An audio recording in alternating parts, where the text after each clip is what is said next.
Sa loob ng maraming taon, isa sa pinakamalaking suliranin sa Pilipinas ay ang hindi pantay na pamamahagi ng lupa. Maraming magsasaka ang nagtatrabaho sa lupang hindi nila pagmamay-ari, habang iilan lamang ang nagmamay-ari ng malawak na hasyenda. Dahil dito, ipinapatupad ng pamahalaan ang iba't ibang programa ng reformang agraryo upang mabigyan ng lupa ang mga magsasaka at mabawasan ang kahirapan sa kanayunan. Ngunit hanggang ngayon, marami pa ring magsasaka ang naghihirap at wala pa ring sariling lupa. Kaya ang pangunahing tanong sa dokumentaryong ito ay, nakatulong ba talaga ang mga patakaran sa reformang agraryo upang mabawasan ang hindi pantay na pamamahagi ng lupa sa Pilipinas? Ang reformang agraryo ay programa ng pamahalaan na naglalayong ipamahagi ang mga lupa sa mga magsasakang walang sariling sakahan. Nagsimula ito noong panahon pa ng pananakop ng mga Kastila, kung saan iilan mayayamang pamilya lamang ang may kontrol sa malalawak na lupain. Sa pagdaan ng panahon, iba't ibang pangulo ang nagpatupad ng mga batas tungkol dito. Isa sa pinakamahalagang programa ay ang Comprehensive Agrarian Reform Program o CARP na nilagdaan noong 1988 sa ilalim ni Corazon Aquino. Gayunpaman, maraming problema ang kinaharap ng programang tulad ng mabagal na pamamahagi ng lupa, pagtutol ng malalaking may-ari ng lupa, kakulangan ng suporta sa mga magsasaka, korupsyon at legal na usapin. Dahil dito, maraming Pilipino ang nagtanong kung naging matagumpay ba talaga ang reformang agraryo. Ayon sa pamahalaan at ilang eksperto, malaking tulong ang reformang agraryo dahil maraming magsasaka ang nabigyan ng sariling lupa.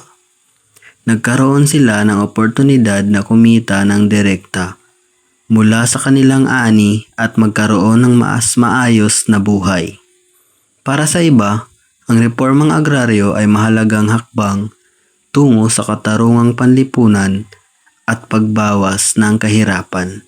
Ngunit ayon naman sa mga kritiko at ilang grupo ng magsasaka, hindi naging sapat ang pagpapatupad ng reformang agraryo.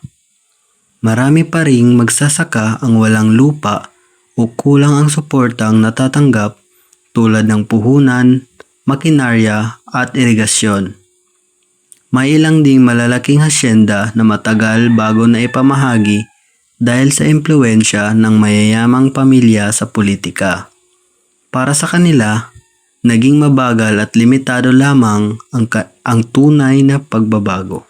Nagkakaiba ang pananaw ng mga tao depende sa kanilang karanasan at interes.